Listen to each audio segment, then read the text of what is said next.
Can you have business boundaries and still be heart-centered? My name's Danielle Gardner. I'm a business and messaging guide, and this is a question I'm going to explore today with Suzanne Kohlberg. So Suzanne, welcome. Thank you for joining me in this conversation. Hi, thanks for having me, Danny.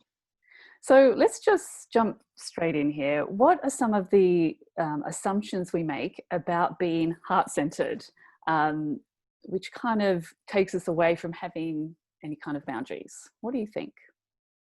This is a great question. And I think a lot about being responsive, as in getting back to people immediately, spending a lot of time online, a lot of time posting, a lot of time commenting, a lot of time following up and sharing. And, you know, for me, it became, it took away from my family time, if I'm honest, you know, because I was always either in front of the computer or in front of my phone. So even when I was with my kids, I wasn't fully present.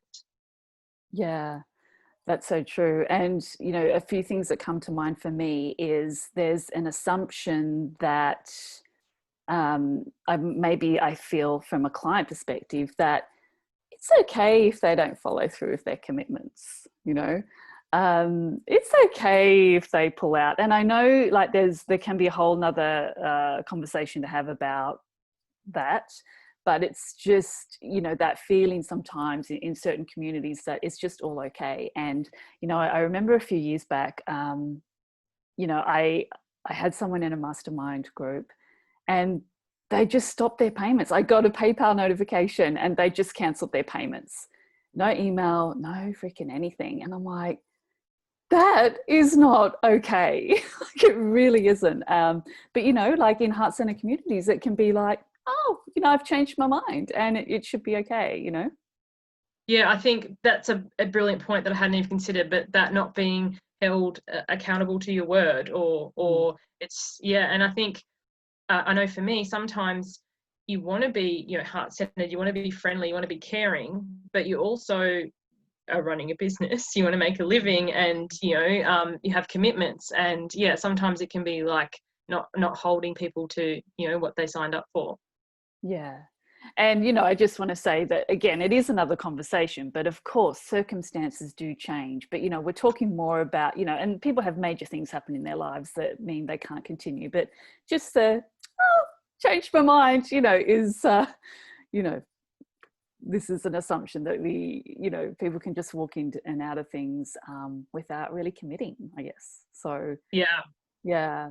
So what does it look like for us as coaches, consultants, healers, when we don't have clear boundaries? What are some of the things that you've noticed? What does it look like? I think it you don't have a clear container of what is acceptable and what isn't acceptable in terms of ways to be contacted, and payments, and when they're due, because it can be like, oh, you know, I'll pay, and then, you know, like, so for me, when I first started out, I didn't take payment ahead of the session, like, because I just trusted that they would pay.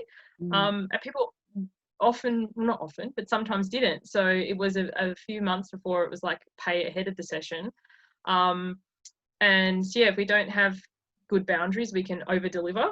And we can, you know, like, and another thing, I hadn't even thought about this until it just dropped in now, but people cancelling at the last minute and then rescheduling. Like, I have a 24-hour reschedule policy, it's clearly stated, but like being like, oh, well, you know, it's just this once, or they're having a hard time, or like all these little reasons. And obviously things happen, as you said, but it can just be this assumed thing. Oh, Suzanne doesn't mind, you know, and it's, yeah, because that's time I've set aside. So yeah, things like that.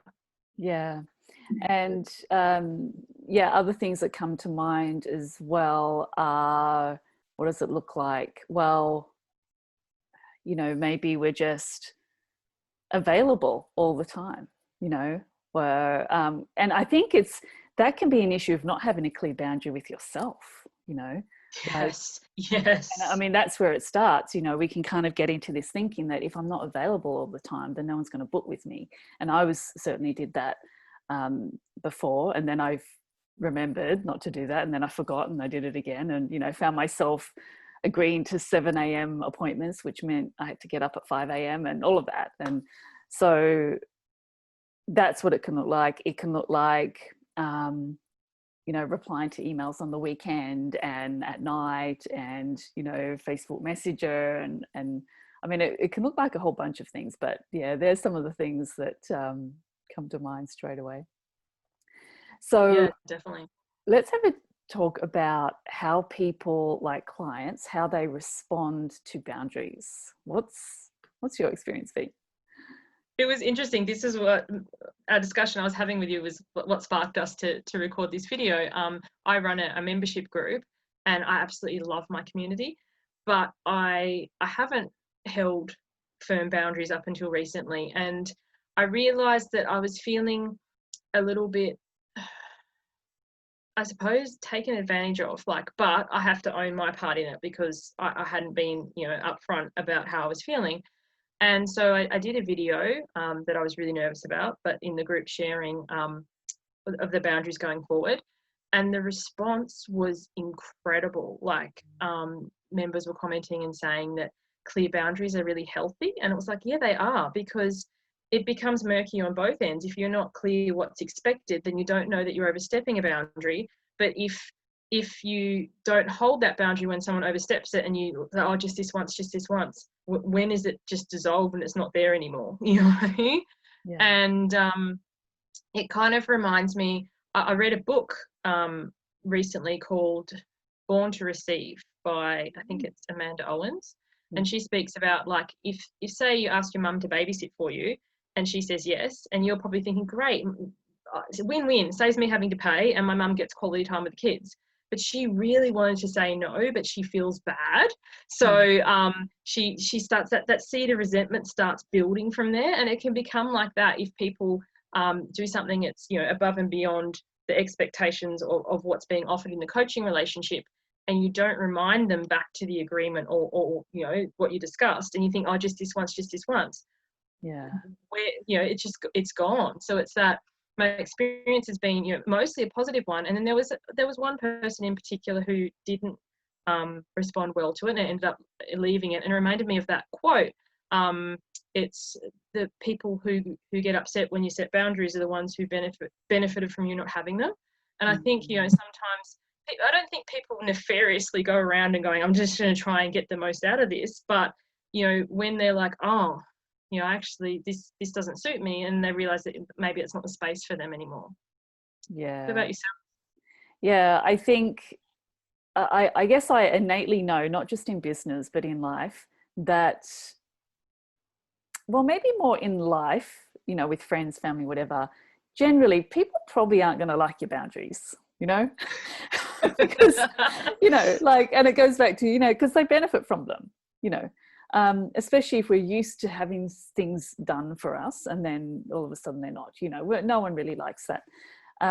So I guess part of the understanding in this discussion is realizing that not everyone's going to celebrate your boundaries, you know. Now, I guess when it comes to clients, you know, really, if I think about it, my ideal clients, they do celebrate them. They find it inspiring. They're like, I want to have boundaries like that too. And now I've got an example here that I can, you know, use to Model. Yeah. So, yeah. But, you know, I think even when people are, you know, that they're going to be pretty good, you know, that they're supportive, I think it's still difficult to enforce them. You know, like when people, like, you may have explained the boundary and then people didn't read it or forget or whatever, and then they do something, and then you're in the position where you got to go, right, now I've got to say something. Now I've got to go. Yes. You know, for me, we're going to get to this in a moment, but the way I like to be contacted is a big deal for me. And people forget that. Oh, I was going to say all the time, that would be an exaggeration, but people do forget, you know. And so then I have to say, oh, you know, can you do it like this? And it never really feels good. But, you know, it's like, it also doesn't feel good not to have boundaries because you like get like annoyed and resentful and blah, blah, blah. So you kind of, you know, it can be this short-term pain for long-term gain. And that's sort of, I guess, one of the mantras that I've had, you know, in terms of, I guess, my own personal growth and things like that. It's like, yeah, it's going to be painful or scary or whatever, but it'll be short term, and on the other side of that, it's going to be good, rather than no pain for no, sorry, what's the reverse of that? Long Anyway, long-term pain. I can't remember. Yeah, Can't think of what the yeah. It's beginning like would be. instant gratification. Yeah, You've responded, and they're feeling happy, but part of you's not. So yeah, it's that instant hit of endorphins, and yes, like I've made space for them, but then you're like, this is not working. yeah. So the final thing we're going to talk about here are some bare minimum boundaries to have in place to protect our time and to avoid creating more work or screen time for ourselves. I love this. I love this point. Yes, So, I loved yeah. touching on the point you just made leading into this. I loved how you said, when you have to remind the clients of the boundaries and stuff, because what you allow will continue. So if you allow, but when people do learn your way, so like I have a 10-minute call I offer my members, complimentary at the moment. It's something we're trialing. And I was chatting to a lady just today, actually. It was really funny. She's like, oh, I've got to go. I'm like, oh, okay. And she's like, we're at 11 minutes. And I was like, so appreciative of that, respect for my time and stuff. So I suppose in terms of your question, like in terms of having them be really clear with the client. So like these 10-minute calls, are 10 minutes. Sometimes they go over, but they're not expected to be, 15 minutes, 20, half an hour. And what you'll do in session, like, so I was talking to you earlier, I was saying for my general coaching, if I have an hour session, it's an hour. Like sometimes people think that they're giving more value by going over, but it's actually disrespectful of the person's time, especially if they've got something else booked in afterwards. So sometimes we think that we're giving more value or being helpful, but we're actually not, So some bare minimum boundaries for me is to be really clear on my time, and how long it will go for. And then if I am going to go over, and it's surprising today, I didn't notice that, but I'll be like, oh, have you got another 5 minutes, or is it okay if we're going to go over? So, to ask that permission instead of just assuming that this session's so amazing, so of course they're going to want to say yes. Well, they might have other things on. Yeah. And how to be contacted. So like for the people in my membership program, they can contact me via email. But for people who work with me one-on-one, they do have permission to contact me via my PM, because that's a higher level of access to me. So how you're contactable, and also you're rescheduling and or like finishing up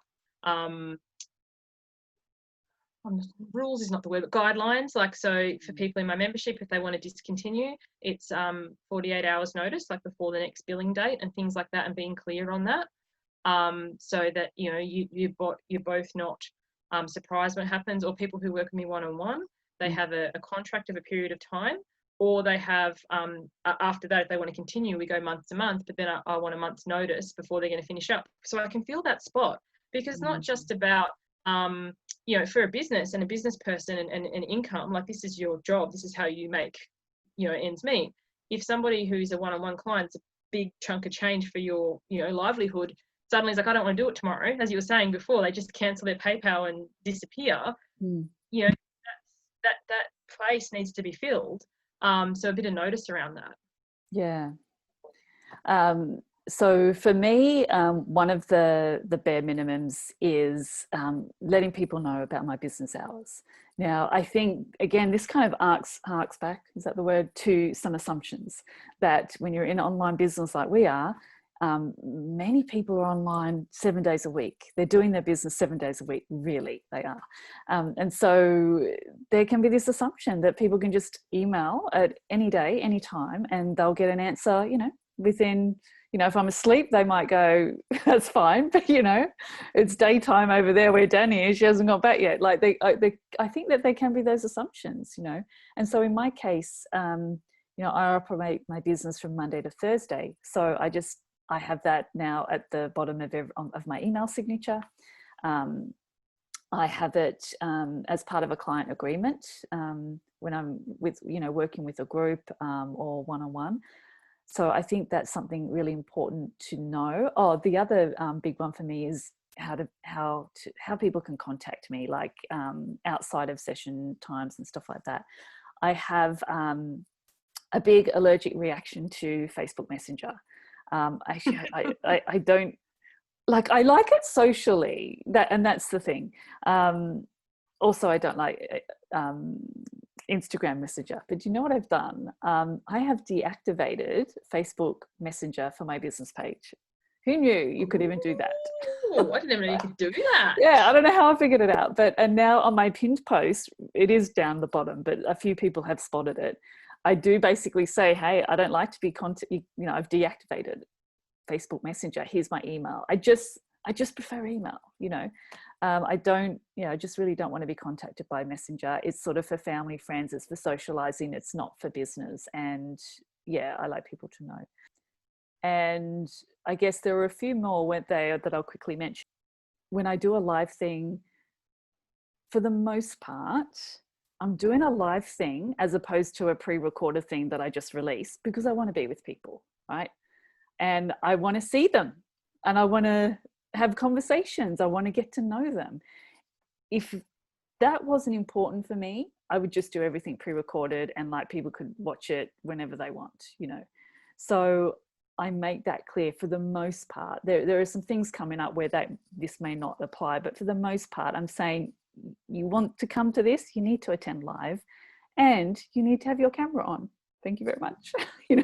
And again, they need to respond to that, because if that's not what they're up for, then it's like, don't register.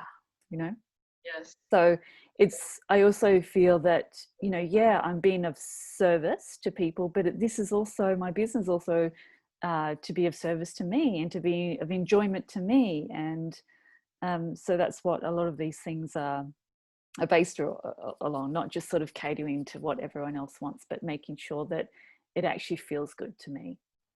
And I think that's a really valid point. We're in business, so we get to make the rules, so to speak. So if we're not looking after ourselves first, how can we look after anyone else? And that's not our client's responsibility, that's ours. So the 2 points that you touched on that I just wanted to reiterate was the client agreement, because then it's clear on both ends what's expected and what's, what is our role as the coach and what is the client's role, because, it's a co-creation. So, there's no point us always providing stuff, but then they're not taking any action, or, them turning up expecting something and it's something else. The client agreement, I think, is really important.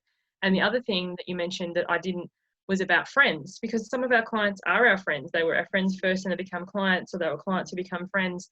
So having that clarity and that discussion, like if you want to message me and ask, have you read this book? What do you think of this movie? Like a social context, you might be like, yeah, Messenger's fine.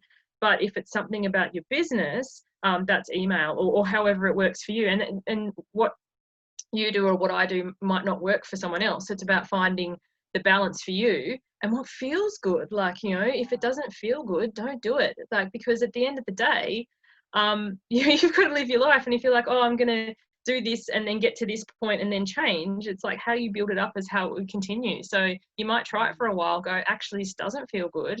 Yeah. And saying to your clients, like, this is going to alter, and getting that permission too, especially if you've got the agreement and you're going to do this, like deliver on what you promised, but it doesn't make it a ball and chain. Yeah, that's so true. And I think about the train of thought in terms of the coaching industry, where everything's done through your private Facebook page, and this whole messaging thing is a big part of the marketing strategy. So for some people, I don't know if anyone's listening to this and they think, yeah, I've been doing that and I hate it, then own that. And again, if you've been told don't message, don't let people message you, but you really enjoy it, it's the reverse. It's like, exactly. All right, so what we'll do, I think, is below this email, let's put a summary of these sort of kind of bare minimum things that we have, at least, that people might want to entertain. And before we go, Suzanne, can you just share a few words about what you are doing? Because actually I know that having boundaries and the ability to say no and things is quite important in your work. And we're going to share some links below about what you do. But yeah, give us a little rundown of what you're doing in your business. Thanks, Danny. I sure will. But one thing I'll just say before I do, if anyone's got any other bare minimum boundaries, please put them in the comments. Like, I'm always open to like learning, coming across Danny and being a client of yours was some of the things that I learned. I've been like, oh, can I take that one too? You know, so yeah, like it's Are you we're allowed to open to do hearing that? more. Yeah. Are Yeah. you allowed? Yeah, I think I did say that to you. Was you allowed to do that? And I'm like, oh, it's just, Yeah. it's so funny when you follow a particular way of doing things, you can get stuck in this has to be it. And then it's like, well, is it really? But anyway, I'm Suzanne Kohlberg. I'm a mindset coach for weight loss. And I work with people who are overgivers. And I find that people often gain too much weight themselves because they give too much help to others. And that leads perfectly into this boundary discussion, because you give and give and give and get depleted, and then eat and eat and eat, you know, so drain yourself during the day and then Netflix and chips at night. So the solution isn't necessarily to deal with the eating like so many of us have been taught with diet and exercise, but it's to deal with that pattern of overgiving, and then the weight tends to take care of itself. So yeah. I love that. Let me just go back. I nearly ended the call actually by pressing the wrong button. Anyway, yeah, so thank you for sharing what you do, and thanks a lot for being part of this chat. It's been a lot of fun talking through this. So how about we sign off, and all the information will be below this video, and if you have any questions for either of us on what we've shared, we'd love to hear them and have a conversation about it. So thanks, Suzanne. Thanks for those of you who are watching, and bye for now. Bye.